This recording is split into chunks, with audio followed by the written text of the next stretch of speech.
Welcome to A Ride on the Outside. MMA is full of people on the inside, but what about the ones that watch from beyond?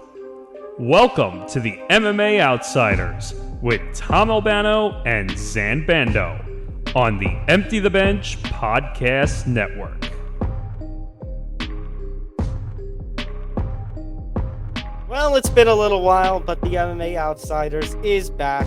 After a little week's worth of a break, we are back. We're even in our normal slot after a little shake-up during the summer schedule, but we're here. It's Tuesday, September 5th, 9 a.m. 9 a.m. Eastern, I should say. The MMA Outsiders is back in your life with episode number 52. I am Tom Albano. That is Zain Bando to my right. Zain, we've got a lot to cover this week. Obviously, we have a big UFC pay-per-view coming up. Well, I should put air quotes around big because it's a bigger UFC card considering it's a pay-per-view, but it's, I think, the least hyped I am for a UFC pay-per-view. And they're in Australia, and they have Israel Adesanya, and I still just can't get the hype. Obviously, there's also been a lot of cards that we need to discuss some of the big things that have come out of it. We'll talk about all that and more, plus maybe a little certain stuff involving some of those streaming platforms that you like to watch combat sports on, like UFC Fight Pass and ESPN. But before we do anything, make sure you hit that like button, subscribe, hit the notification bell so you get notified of everything here at the Empty the Bench Network. Make sure to follow us across social media, Facebook, Instagram, and X at MMA Outsiders ETB. Follow the Empty the Bench Podcast Network across social media, Facebook, X, Instagram, TikTok at ETB Network. To my right is Zain Bando, as always. I love a co-host. You can find his work over at bjpen.com, Bellator Rankings Committee member, and you can find his work over on social media at ZanBando99. I am Tom Albano. You can find my work over at Fansided MMA and with the PFL for all the different cards. So at least for the 2023 season, obviously we just had the PFL playoffs wrap up, which we'll talk about towards the end of the show. We got PFL Europe playoffs coming up at the end of the month. PFL championships coming up in Washington, D.C. on Black Friday. I'll be covering all that and more, so find my work over there on the PFL website. And you can follow me on social media at Thomas J. Albano. All right, Zain. A lot we got to get into today. Usually our format has been that when we have a pay-per-view that is coming up, we've been starting to lead with that.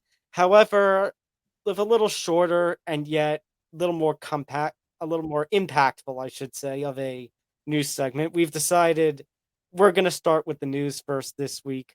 And we're going to begin with the latest update to this whole Conor versus Chandler debacle. Yeah, and just to clarify, for those who have been watching the show for a bit now, as Tom alluded to, we usually lead with the pay-per-view cards and the previews.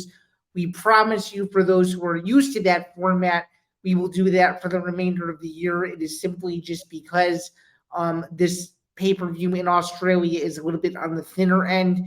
We decided that news would be more appropriate. So just so you guys know, 294, 295, 296, and beyond will be sure to lead with the pay-per-views and the previews. But for now, we're going to jump right to this. So, of course, for those of you who have been paying attention on social media, Conor McGregor leaked a screenshot about a week or so ago, and it revealed that there were 111 days until UFC 296, which is being dubbed as Chandler versus McGregor. And it's coming from UFC Fight Pass, and a lot of outlets took that and ran with it. Dana White was asked about it on the Dana White Tuesday Night Contender Series post-fight presser and said that it was AI that he did out and saying that it was simply not true for UFC 296, that it won't be taking place then, which, Tom, you and I spoke off the air. We don't buy it for a second. We think that this is just the UFC's play of, for some reason, not announcing it. For whatever reason, we don't know. My speculation is it's still a USADA issue, but yeah. So I mean, what do you make of this? I've never seen a leak like this before in all of my years of watching the UFC, let alone UFC Fight Pass being the center of a big story like this. Usually, you look at UFC Fight Pass as the home to regional MMA for 90% of the world. It's where they watch Dana White Contender Series in the early prelims, et cetera, et cetera. So what do you make of this week for Conor versus Chandler? Do you still think the fight happens when it's supposed to? And do you think that this is the UFC's way of unofficially announcing it without saying that the fight is officially done?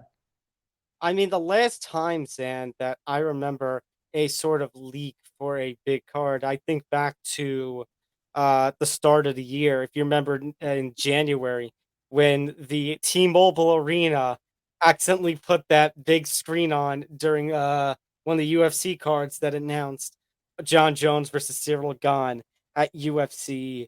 I think it was 285 was the number for the Yep, early March that's card that's, that those that's two correct. headlined. Yep, Okay, so it was 285.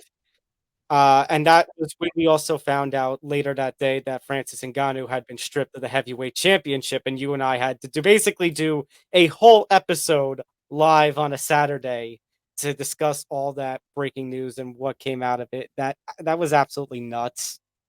Yeah, that's without a doubt the craziest breaking news live stream we've ever done, and one of the most viewed breaking live streams we've ever done because we tried to multitask. We were doing this.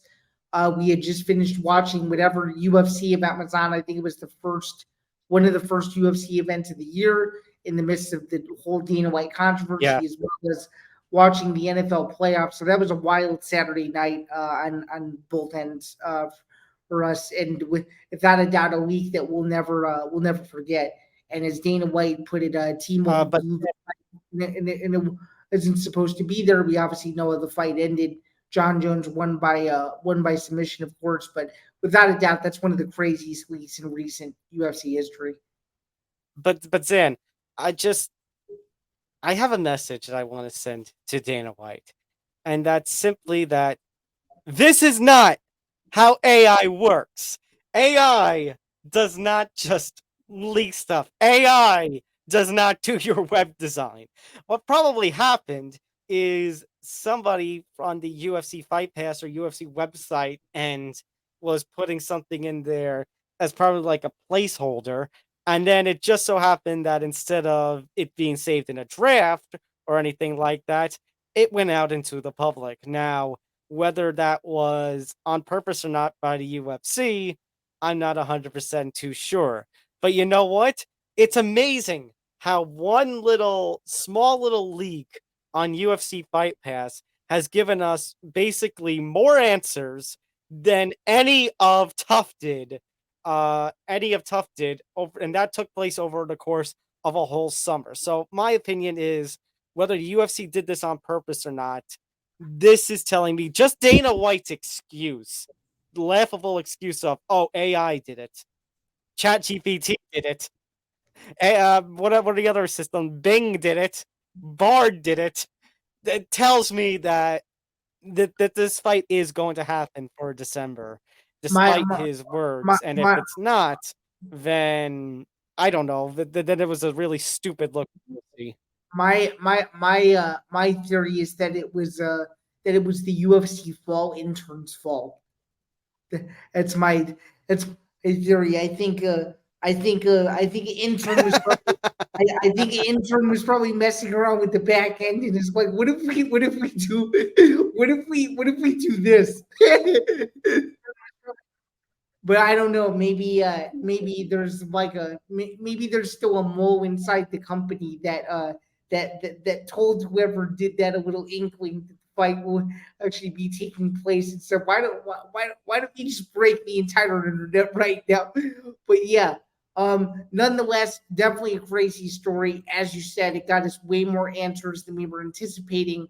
And I guess what that leads to is just it's September 5th, and we still don't have an official confirmation that the fight is going to occur. The only thing we do know is that this December card is going to take place in Las Vegas. There's been rumblings going around that Jan Blachowicz could be competing on this card. Yuri Prohaska could be fighting Alex Pereira on this card. Tom, when do you think the UFC is going to make a decision regarding UFC 296? And although it isn't directly related, but it somewhat is, when do you think they'll make an announcement on the UFC 295 co-main event? I truthfully don't know, to be really honest. I was I expected that by the end of tough we would get some sort of announcement. And here we are, September 5th, and we still have no sort of announcement as to what is going on for the potential Conor versus Chandler fight. I did make mention that if Conor versus Chandler didn't happen, that maybe Yuri versus Alex was going to have to happen as a vacant title fight as the main event. I mean, they did have a light heavyweight, of infamous light heavyweight championship main event for last year's December card. Um, Nevertheless, I mean, Sean O'Malley has also been thrown in there. I remember after Sean O'Malley's title win, they did say, oh, well, maybe Sean O'Malley's first title defense could come in that December card against maybe Chito Vera or, to serve as a main event of sorts, which, I mean, could work as well. But I mean, it goes back to what I said last episode. If you're not going to have Conor versus Chandler, you've got the Sean O'Malley fight in his first title defense. You got Yuri and Alex, and then there was one other. Leon and Colby as potential, title fights that could be main events or co-main events. And I said, oh, have two of them for December, one of them for January. But I mean, we have no idea what is even going to happen with this UFC 295 co-main event, as you kind of alluded to.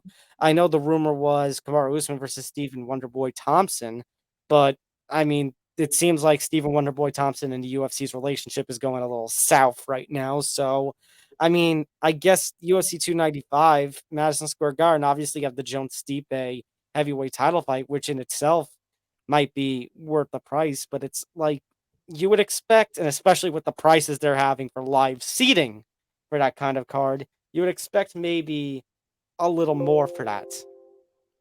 Yeah, for sure. I guess my last point on this UFC week is that I think it just built the anticipation for potential Conor versus Chandler fight to be even bigger than what it already was, and hopefully we get an announcement here soon. And as you said, people need to start making their winter break plans and so on and so forth in the next couple of weeks.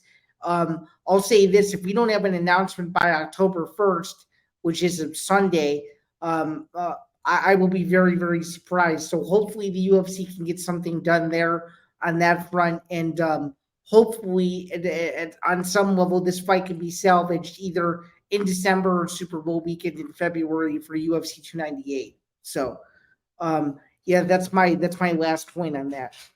Okay, moving on from that, I want to talk about now, Zain. Here, like this is the one now I really want to talk about. Because this is one that you brought to my attention. So the UFC, and this is one that goes past sports. The UFC is coming together with the NFL and the NBA. So it's Dana White, Roger Goodell, Adam Silver. They're all coming together to rewrite DMCA laws. And what they basically want to do is go after the illegal streamers, Dana White's favorite enemy in the whole wide world, all the illegal streams of all the pay-per-view events and all the games in the case of the NFL and the NBA, and basically shut down those websites entirely. I don't know necessarily how they're going to do this because I don't know. To me, Zain, if you want to do something illegal, guess what? You're going to do it. If you're going to do an illegal action, it's like, can that sign that says no, this actually stop me? Now granted, if you get caught you get in trouble, but it's like that DW meme from our that sign can't stop me because I can't read. That's true.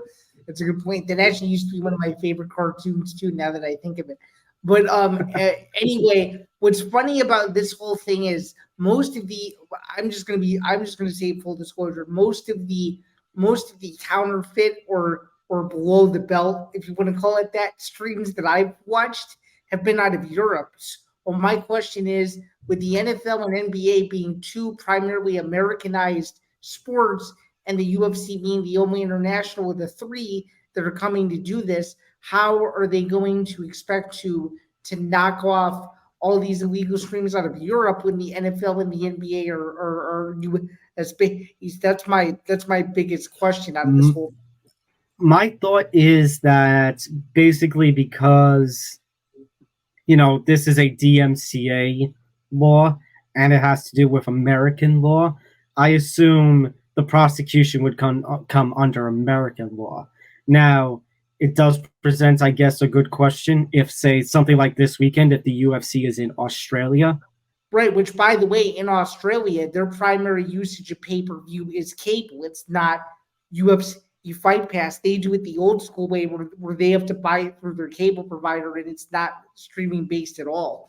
They don't use ESPN Plus at all to watch their pay-per-view over there, which makes it even more ironic that it's coming a week before another international UFC pay-per-view. So, yeah, I mean, I'm not the biggest international legal expert, so I can't really answer for that. But my guess is. But I am, but I can admit that I am a geek when it comes to figuring out how people in other countries watch the UFC because it's very very just absolutely fascinating to me. My guess is because the UFC is based in Las Vegas, the NFL and NBA based in New York. That's why I'm assuming everything is still going to be American law, just because of where each of these organizations are headquartered. But putting it into practice is going to be kind of another story. Now, I understand it from the fighter's perspective, because if you take the if you don't purchase the pay-per-view, that's potential money that they're going to be losing. But obviously, Zain, we can't not think about the consumer at this point, because the UFC has undergone pay-per-view price increases 3 times within the last year and a half or so. It was just a couple of years ago where UFC pay-per-views were still only about $65. And you think about rises in prices of things. I'm not an economist, Sam, but when you think about the rise of prices and things like these pay-per-views with the current state of inflation in the American economy, doing something like this, like, I get what you're trying to do, trying to protect, your copyright in a fighter's case, trying to protect fighter pay. At the same time, just the kind of price, the fact, Sam, that this Saturday's UFC pay-per-view, and we're going to talk about it, is not very, it's kind of weak. I'll be blunt. It's kind of weak. And it's still going to be an $80 purchase, the same as UFC 292 was with the O'Malley, and UFC 291 and 290 were with those insane, stacked cards. It's kind of a burden on those who pay for the pay-per-views. Like, they're not getting their bang for the buck, I guess is the best way I can say it. No, and when you eliminate, the ability to DVR the pay-per-views the way you used to be able to do it, to where you can't go back and watch them unless you purchase them and watch it in a 24-hour window, it almost defeats the purpose. So I totally understand where we're coming from there, and it almost makes me wish it was still a traditional pay-per-view model, because then you could keep the pay-per-views forever as long as you need them and then get rid of them afterwards. So it's definitely very interesting. At least since I've been watching the UFC, it's gone up from $44.95 to now $84.99, which is a $40 increase just about 15 or 16 years. So it's crazy to think how much more expensive it is to be not just a UFC but an MMA fan. MMA on Point did a great video on how much does it cost to be an MMA fan. It's almost about over $3,000 a year if you were to buy every single event for UFC, boxing, et cetera. It's an arm and a leg. It's almost like buying an entire season ticket package without even going to a single game. And I'm trying to be, protect my private information combined, but trying to showcase the example. $3,000, like because I know the MMA on Point video that you're talking about, and $3,000. That's like trying to do the math. Zan, that's like 5% of what I make in a year. 5%, and that's, I think, before taxes. That's absolutely insane. So, they talk about trying to be as inexpensive as they can, but it's obvious every year they're making it even more expensive to be an MMA fan. And I could understand, people of the burnout just because it's so expensive to buy every single one.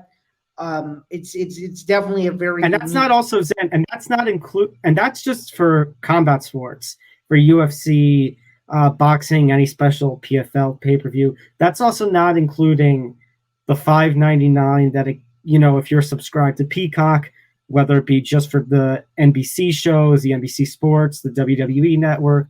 That's also not including any.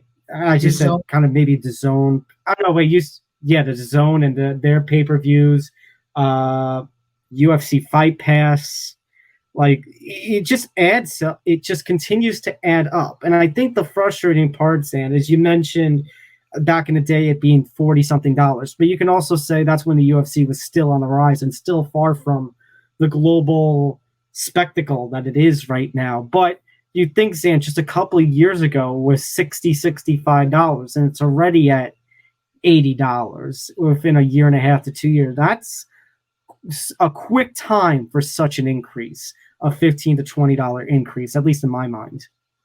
Yeah, I mean, not just $80, but well, it's so funny we're talking about this, a year later, because I remember a year ago, I don't mean to diverge, but it's very interesting that this is all coming back, because a year ago we were analyzing a tweet about what is the UFC doing wrong, and one of the things I mentioned was not having the flexibility to be able to watch all of these events unless you stream the events. And now, all of this stuff is happening with the DMCA, and it's like, okay, so it's like you're going to force people to stream no matter what.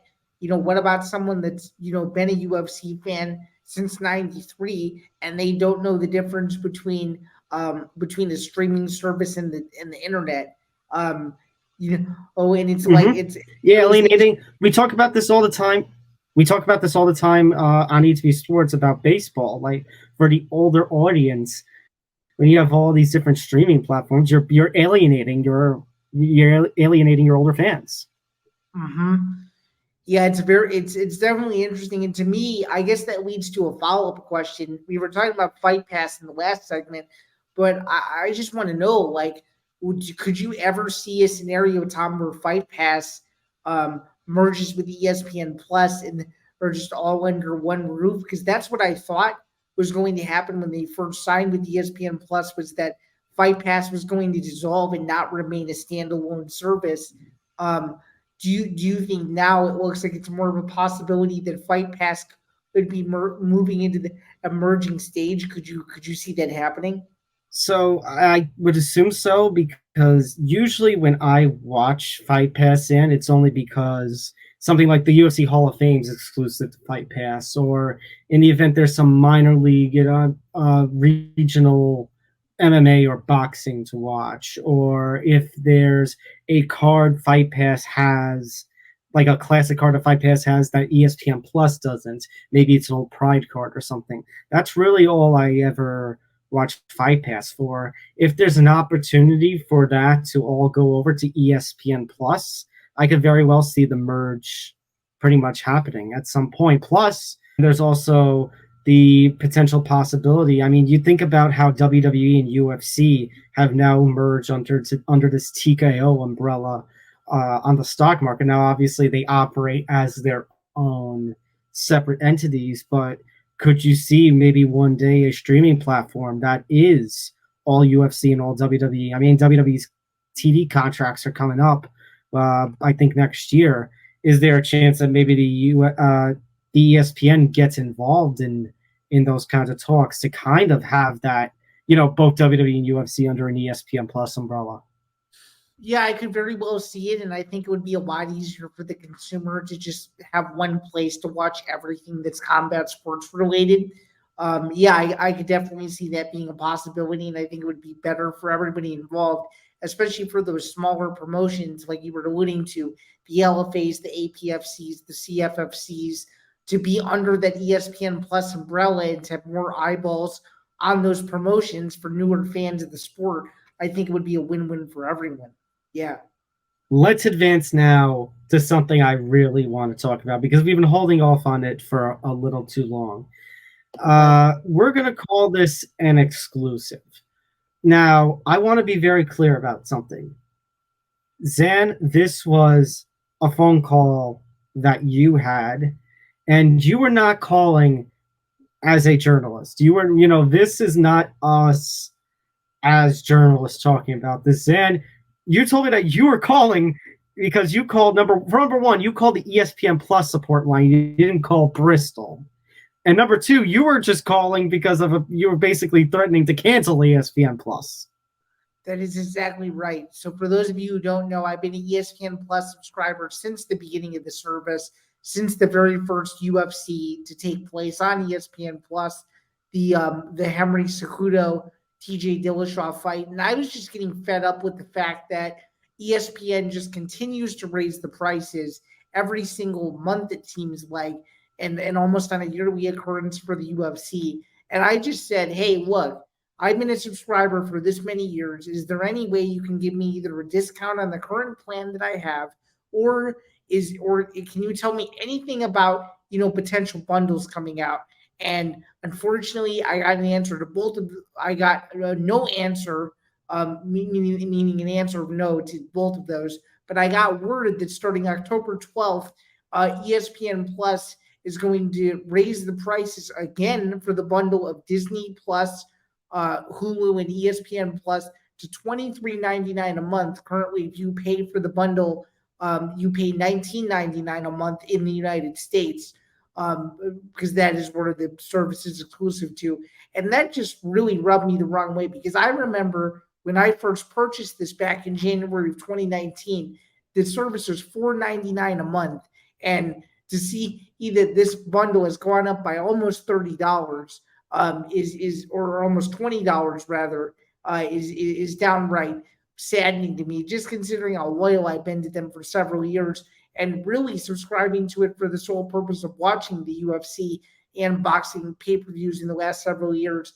And I was just totally bummed out and really disappointed as an avid consumer, considering I use the service a ton. You obviously have your own personal subscription to it, and it just bummed me out to no end. And I'm like just genuinely frustrated, because it's like, if you want to draw in new fans to the service, people that don't know much about the service, people that are just starting to get into streaming, to me, this is not the way to do it. And this isn't to rip on the gentleman I was speaking to. I know he was just doing his job, but to hear that, the prices are going to increase and it's going to affect all the subscribers, regardless of how you use it, just really bummed me out to no end.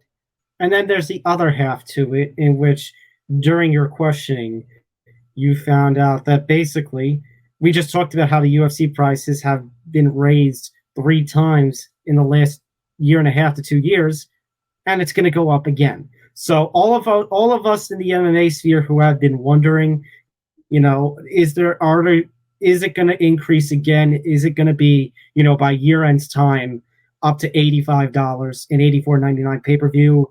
It seems like that answer is going to be yes.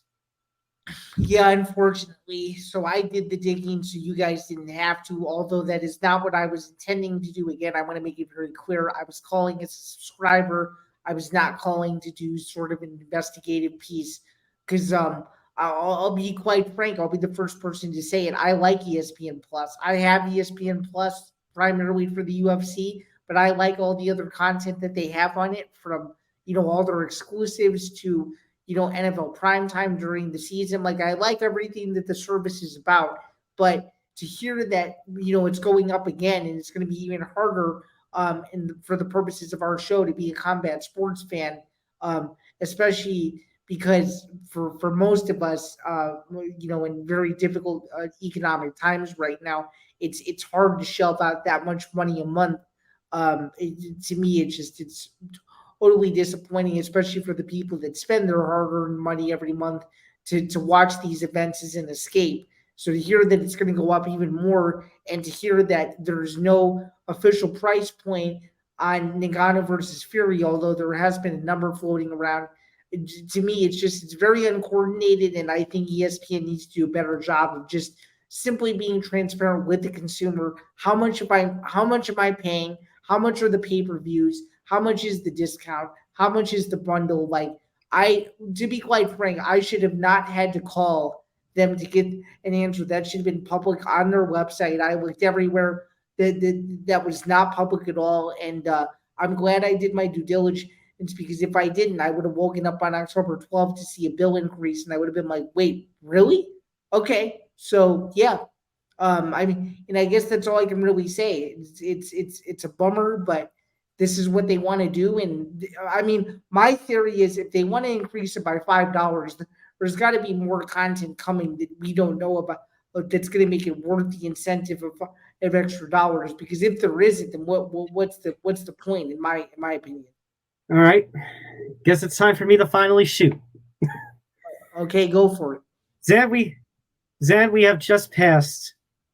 Oh, actually, it's September now, so we have passed my 7-year anniversary in the MMA media sphere, and I have loved doing whatever it was that I have done in the media industry, and ever since the time I was in middle school, I wanted to be in the media sphere. But obviously, the time between 2007-ish and 2023, a lot has changed in this game. And just seeing what has happened in the media sphere, ranging from what we do with publishing articles to just the whole idea of what ESPN has been doing with their increasing of prices and such, is, to me, it's not a bummer. To me, Zan, it's infuriating. Like, really infuriating. Because I want to admit something. In the 7 years that I've been in the MMA media sphere, I don't make a lot of money. And it kind of sucks, because I came into this industry. My purpose wasn't to make a lot of money, but it was to at least make a living on something that I love. You know that expression about never working a day in your life. If you get a job you love. Mm-hmm. And I have loved doing, like, my expectation when I first got into the media sphere was to try and do something either news related or something of a mainstream sport, like a baseball. I didn't think I would be covering the UFC and other MMA promotions. I didn't think I would be working with the PFL. Neither did I when I first started getting into it as well. I just happened to, at least for me, I just happened to see an opening, and I took it and I ran with it.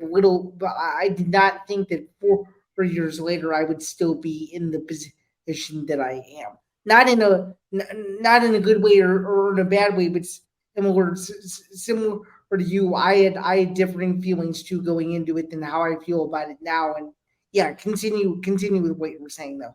Right now, with how prices are, the fact that, going off of that MMA on Point video, where, it's about $3,000 to be, watch everything combat sports related. And I mentioned that's like 5% of what I make in a year before taxes. And now, if it is true that these UFC pay-per-views are going to eventually increase itself to $85, then, quite frankly, I'm questioning my future in this industry, because it's unbearable how much I have to spend to, get the ESPN Plus service, get every pay-per-view, especially when you got a pay-per-view card coming up like this weekend's, which is very weak compared to some of the other pay-per-views, some of the bangers that have been put out all of this year. And then on top of that, I can't believe that ESPN is going to be doing this, Zan, when right now it's even in, the doghouse with college football fans for what happened this past weekend, where right before kickoff, them and Spectrum's deal conveniently expired and you shut all the Spectrum people across the United States out of college football week 1. Now, I'm not a Spectrum subscriber, so I'm not in that boat. But and obviously this is an MMA podcast. So, but this coming week when Johnny Montalbano and Nick Morgeson are on the air, you're going to be hearing a lot of crap about ESPN and Disney from them for what the hell is going on here. Right. And speaking of the Spectrum subscribers, Tom, think about this. Alabama plays Texas week 2. So you mean to tell me that millions of people aren't going to be able to see the biggest early regular season game on the schedule? Millions of people because of Spectrum. ESPN's wrongdoing. Yeah, plenty of people are going to be extremely infuriated by that. 100%. Rightfully so. So, I just think about, Zain, that how this industry has not loved me back. And so, just how much my schedule has been, it's going to be hitting me across the head as we're about to enter a new school year and a new school semester for me. And it's just, I pay thousands of dollars for tuition being back in grad school while also working. It's just unaffordable for me. So if this is really going to be the direction that they're going in, I got to figure out what this means for my future in this industry, to be quite frank. I'm definitely going to have to be more selective with pay-per-views. I need to get my bang for my buck. Something like, UFC 294, and the Abu Dhabi card. It might be more worth it to me to go to a theater or go to a Buffalo Wild Wings or something where I can get food and get drinks and watch it, in a public setting, all just for, coming in, maybe making a reservation, making a payment of some sort of charge and watching it that way. And it's infuriating. Like UFC 295, which is in my hometown of New York, the nosebleed section, $800. You are pricing people out of this. You're pricing people out of this, whether it be this industry, people who work in this industry that don't have everything paid for them and are not working full time, or those fight fans that are just so dedicated to the combat sports. You are pricing people out and hurting them. And that's the thing. I would love to yell at the UFC and yell at Dana, but you consider what ESPN has done with college football. Not all of this is on the UFC. A lot of this is on ESPN and Disney. And the fact that ESPN and Disney, Zan, you hear those rumors about maybe them getting off of cable, which 20% less homes, Zan, have ESPN than it did just a few years ago. And then they're talking about potentially moving off of the cable completely and just having their own streaming platforms. ESPN, Zan, I won't say it's killing itself because it's ESPN. It's that kind of brand. But it's not doing itself any favors. It's hurting itself. And it's a shame where this is coming to. Yeah. First off, back to your point about pricing people out of UFC 295. If you want to talk about pricing people out, as you know, I'm from the third. Well, obviously, we're both lucky enough to be living in top 3 media markets. The UFC has not had an event in my home city in 4 years, and you guys thankfully get events every year. But as you alluded to just a second ago, when you're charging $800 for nosebleeds for the biggest heavyweight title fight in maybe 15 years, and you're asking people who are hardworking people who don't have, everything handed to them, let's just put it to you that way. You mean to tell me that you're gonna make people? And we don't know the rest of the card, by the way, I should add. No, we don't. Quite frankly, my point in saying this is, it's like you guys pride yourselves on sellouts every month. It's like, do you guys want people to show up to this event, or do you guys want half of Madison Square Garden to be empty because no one can afford those upper level seats that aren't even front row, that are literally near the top of the arena. So I don't know. I just know that it seems to me like they just want to suck as much money out of all of us as they can. That's what it seems like to me. And I know there's going to be nothing that I can do about it because I'm one person. And, if people in suits, want to purchase, whether it be tickets or the pay-per-views, or people who have a lot more money than me, fine. But it's just a damn shame because I've worked my ass off to try and do something. And it's to try and do something, to be a part of an industry that I love. And I think I do at least a decent job. I don't even know if I want to say a good job, but at least a decent job. And it's utterly frustrating that it seems like, for all the hard work I've put into this industry for the last 7 years and it to not love me back, at some point am I going to have to say enough is enough. And I'm sorry to the fighters because, obviously with these price increases, I don't know what kind of message is sent unless people stop paying tickets, stop paying pay-per-views. And I know some fighters depend on that stuff, but it's unbearable. You can't put this kind of burden on the public, on the middle class and poorer people. It's just not possible. No, it isn't. So, I mean, not to put you on the spot, but what would be your absolute breaking point? Like if the prices continue to increase to where you're going to have to start making some of those. We're there. We're already there. Okay. We're there. Okay. $85 is not going to do it for me. Well, we're at the breaking point right now, Zain. Pretty much. So I don't know. We move on now to the UFC 293 preview, and who knows if this is going to be my last hurrah or not. And it sucks if it is because it is such a crappy card. Yeah, so okay, UFC 293 Israel Adesanya versus Sean Strickland, the fight that nobody asked for. Let's be honest here. It should be Israel Adesanya versus Dricus du Plessis, but this is what we're stuck with. Tom, this fight screams unanimous decision to me. This fight screams the over 4.5 rounds. I think Israel Adesanya uses his wrestling, neutralizes Strickland, neutralizes his gas tank, takes him down several times, holds him in top position, maybe gets a late finish. But I'm going to say Israel Adesanya wins a clear unanimous decision, 49-46. I just think Sean Strickland, with how short notice of a fight this was 5 or 6 weeks ago, this was announced, he can talk all the stuff he wants, that he's going into enemy territory and he's technically going into China, which I didn't really understand what his whole reference means by that.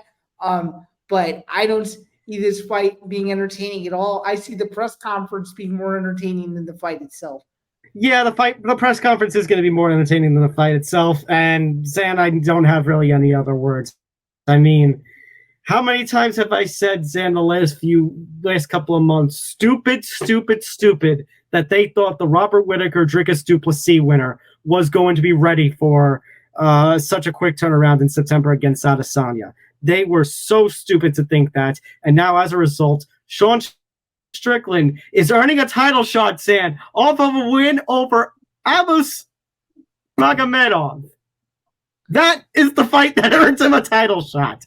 And there's just Israel Adesanya has cleaned out the rest of the division. All he's got to do is beat Strickland, and then there's no choice but to make the DDP fight. But again, stupid is as stupid does with the UFC and with ESPN. So here we are, Australia, UFC 293. And I agree, Zain. I think this is WrestleFest. I think this is GrappleFest. Israel Adesanya, I think, holds Sean Strickland down, pretty much out-wrestles him, out-grapples him against the cage.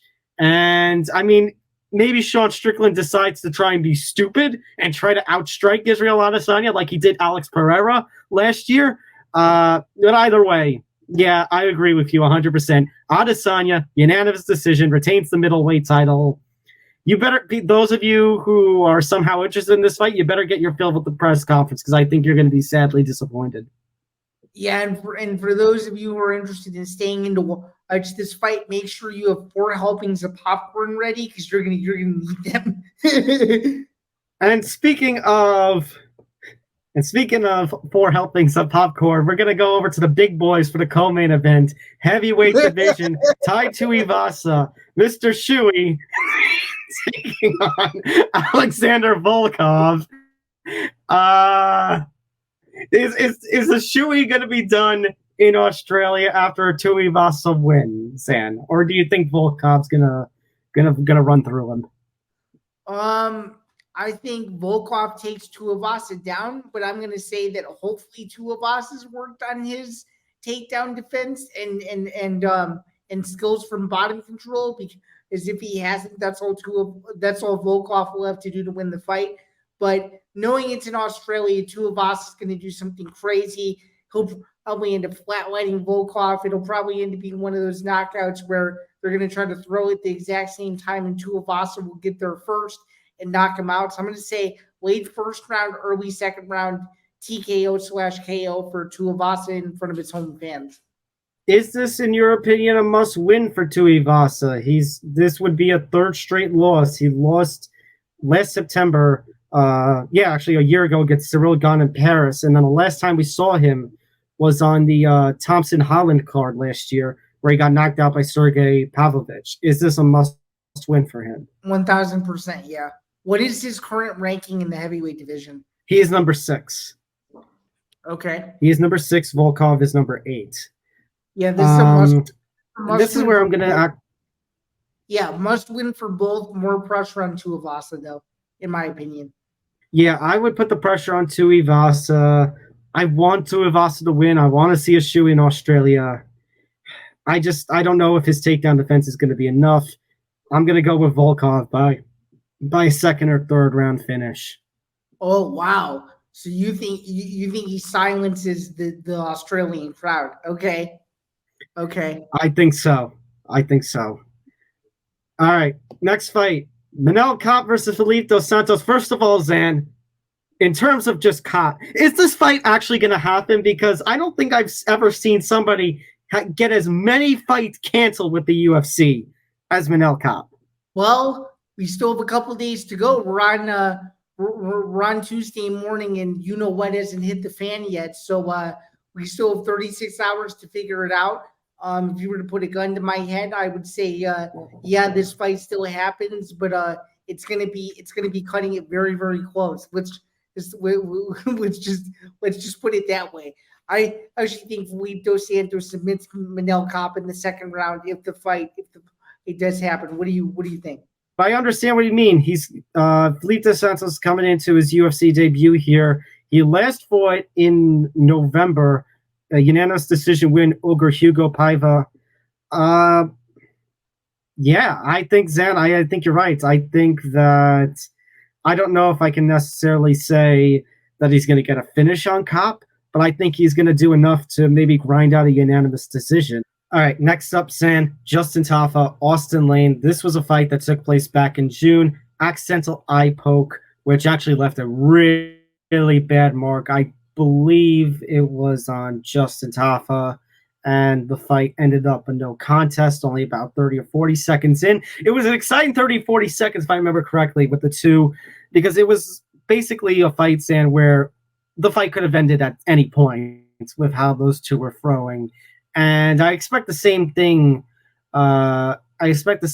Here. I don't think we ever predicted this on the air. I think we only predict this when we make our UFC fight predictions with the circles and all on the sheets that we upload to social media every Saturday. I don't exactly remember who I picked, though. I could have sworn I picked Tafa. And you know what? The fight's in Australia, and I've gone against the Australians, except for, in terms of exciting performances, because I said Tuivasa would lose. I said Adesanya's win was going to be boring. So you know what? I'll give him something. I'll go Tafa first round knockout. This is one that could fall either way, though. Yeah, this one can fall either way. I'm going to say Tafa by 2nd round TKO. I think he's going to give the Aussies something to cheer about. Wayne's going to give him a good first round. He'll probably drop him at some point. Tafa's going to survive, though. No question about it. I don't see this fight goes the distance. These are two big boys that have rock solid chins, and there's no way there won't be an exciting finish in this fight. Yeah, no, there's going to be a finish in this fight. Absolutely. Opening match, by the way, for the main card, Tyson Pedro taking on Anton Turkalj. Yeah, I think Tyson Pedro wrestles Anton and wins an easy decision. What do you think? I'm going to second that. I'm going to second easy decision win there for Tyson Pedro. And I think this is too big of a step up in competition for Anton, but a very good learning experience. What do you think? Agreed. I think Pedro's just a lot more experience, head and shoulders above, at least when it comes to bright lights of the UFC. I think Pedro gets the win, and I think the UFC wants the Pedro win to kind of, get the crowd off on the right foot. So, just notable prelim bouts. I don't really know if there really is too much. I mean, you got Jamie Malarkey taking on John McDessie on the TV portion of the prelims. Nasrat Hakpars is in action on the TV prelims. I think, the featured prelim is going to be Carlos Solberg taking on Jung Da-un, but I think I'm most interested in the Malarkey-McDessie fight. So really, I mean, Sam, the main card is kind of weak, so the prelims aren't going to be much better. Yeah, that's true, but I guess that's what you get when you put on too many cards and you have to scramble to put a card together on a couple weeks' notice when you don't even know who your main event was until about a month ago. So that's what the UFC gets, I guess. So, yeah, which causes more frustration with that ESPN price increase story, because it's like I said, Zan, more bang for your buck. If the UFC pay-per-view prices are going to go up to $85, like we expect by next month, end of year, whenever, that cards like this are inexcusable. And it goes to, like you said, to the point of, and something else that we talked about, not with this kind of issue, but just when you think about the quality of cards, just too many cards. Way too many cards. I mean, Sam, we just passed the 11th anniversary of UFC 151 getting canceled. And remember when UFC 151 got canceled with John Jones refusing to fight Chael Sonnen and Vitor? There was not Vitor Belfort. Who was it that had the injury? I was just looking at it. Somebody had an injury. They were forced out of the... Dan Henderson, MCL. Dan Henderson, thank you. Mm-hmm. The Dan Henderson MCL. And people pointed to the UFC and said, too many cards. Not just too many cards, but if you look at the original UFC 151 card, below that original main event was nothing great. And the UFC was heavily criticized for that. And the card was in Vegas. All right. Let's go over now, Sam. Let's just quickly recap all the action that we've missed over the past couple of weekends. Oleksandr Usyk fought Daniel Dubois, heavyweight championship fight. Oleksandr Usyk got the stoppage win, got the knockout. A little bit of controversy. Dubois claiming that a low blow on Usyk that was ruled during the fight should have been counted as a body shot, should have been a TKO or KO. Dubois should be the heavyweight champion. That on the footage, Sam, that I watched, that's where I have to disagree, and I agree with Eddie Hearn. It seemed to me it hit the belt line, Sam, and I go on the, I forget who it was that said it. It might have been Cormier Bisping that, if the cup moves when it comes to a groin, if the cup moves, it's a groin shot. And to me, I saw the trunks. I saw where basically at least part of the fist and could have been a little below the belt. So I'm fine with the referee ruling a low blow there. It was absolutely a low blow. Usyk got the win. Dubois can cry all he wants, but there was no robbery to me. Yeah, it's better to err on the side of caution, especially when, it's a punch that you're not really sure on. So I'm blanking on the referee's name right now, but I think he made the right decision. And although there was some controversy, I think it should motivate Dubois to do better, to get back into a position like that again. And Usyk is the rightful heavyweight champion, and it should make a Tyson Fury fight early 2024. We would hope that much bigger. So, yeah. Again, and Zach, as we always, you want to say that? You want to say that again? Yeah, I did say a rightful Tyson Fury fight in 2024, but again, boxing getting its own way will probably happen. Probably. PFL we have our championship card set now. Our last two finals are set in place. Clay Collard, Olivier Aubin-Mercier in the lightweight final. OAM looking to become a two-time lightweight champion in PFL. Clay Collard finally reaching the final, looking for his first title. Sabadusi looking to become a two-time welterweight champion as he takes on, somebody else who looks to be a two-time welterweight champion in Magomed Karamov, the inaugural season winner, the 2018 welterweight champion, and 2021 finalist. Yeah, I like OAM versus Collard in Washington, D.C., or excuse me, OAM versus C in Washington, D.C. How about you? In Washington, D.C., Black Friday, I'm going to go with OAM, and I'm going to go with Magomed Karamov. So I say OAM becomes 2-year champion in a row, but I think Magomed Karamov, who originally won the title in 2018, I think he gets back to the mountaintop again finally and defeats C for the championship. So do you think his wrestling is just going to be too much, and do you think he might submit him? Is that what you're thinking? Yeah, I think it's going to be a Magomed Karamov wrestling domination. Okay. Moving on to UFC Paris. We got Cyril Gane in the main event, stopping Sergey Spivak. It seemed like Tom Aspinall wanted to challenge Cyril Gane, and they teased that fight. Do you think that's a good fight next? Because I do think so myself. Yeah, that needs to happen in MSG or in Vegas at the end of the year, so book it. Yeah. I think and so. Then Manon Fiorot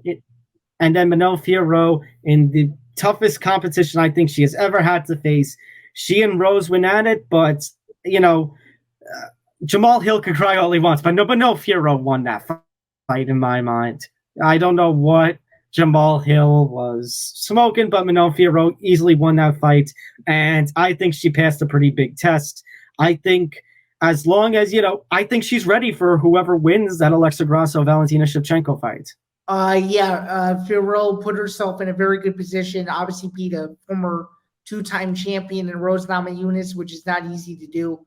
It definitely makes 125 a lot more interesting, and the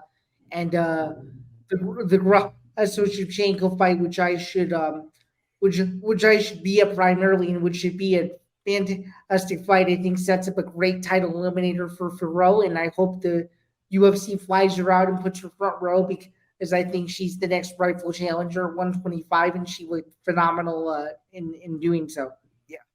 And one last thing, Zan. We need to give a little special shout out to the Korean zombie, Sung Jung. He and Max Holloway went at it in the main event of UFC Singapore, not last weekend, but the weekend before, the last weekend of August. And Korean zombie went out on his shield, basically swinging in that third round after nearly getting stopped in the second. And Max Holloway landed such a clean shot. His first straight knockout victory, Holloway, since middle of 2014. I think it was October of 2014. That last time Holloway won by a straight knockout. And, it's sad that it ends on a loss, but I'm glad to have seen Holloway versus Korean Zombie happen. I hope Korean Zombie definitely, he deserves his flowers. He deserves a Hall of Fame spot. And as far as Holloway goes, I think he's in quite the puzzling picture. If, the boss doesn't want to give him a title shot, he shouldn't cut any more weight because his weight cut to 145 is already rough enough. And that Poirier fight that he had a few years ago shows me 155 is too much for him. So it might be wait and see for Holloway. But I just want to use this time to say thank you to the Korean Zombie for all the great memories he gave MMA fans with his action-packed fights. Oh, 1,000%. I don't think he ever walked away from a Korean Zombie fight saying it was boring. So good to see him get so much love and respect in Singapore, even though he lost, and to go out against another stud like Holloway in the fight that they had, which was another instant classic, was very cool. And I would definitely miss watching the Korean Zombie fight. And as you said, we say it all the time, Max Holloway, he's in that, the AAA status. Volk is 18-0 against the rest of the division and has beaten Holloway 3 times. The second one was super controversial. What do you do with Holloway? Again, like you just alluded to a second ago, I do think it's a wait and see approach, and but definitely Holloway's in one of those positions where he has nothing to worry about, just considering that he's cleaned out the entire division except for the champ, and it goes to show how dominant Volk is. So 2024 should be very interesting, and I think you're going to see another rematch down the line, even though Volk is up 3-0 according to record books. And that's pretty much going to do it for this edition of the MMA Outsiders. So before we go, make sure to hit that like button, subscribe, hit the notification bell so you get notified of everything here at the Empty the Bench Network. Make sure to follow us across social media, MMA Outsiders ETB and at ETB Network. Again, to my right is my co-host, Sam Bando. You can find his work over at bjpen.com. He is a Bellator Rankings Committee member. Find his work on social media at SamBando99.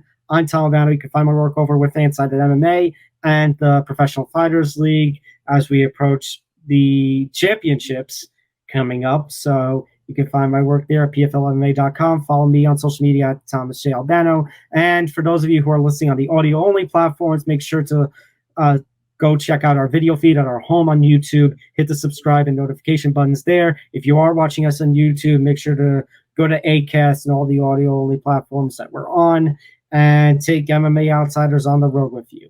So for Zain, I'm Tom. We'll see you next week to recap UFC 293, preview Noche UFC, and all so much more. Until then, take care, everybody. Be Joe Pyfer. Take care, everyone. Be Joe Pyfer and enjoy UFC 293 this weekend. And of course, we are saying that lightly, considering that we have decided to crap on this card, but hopefully by next week we will be eating our words. Enjoy the fights and enjoy the first full weekend in September, especially with the NFL starting up. We'll see you guys next week.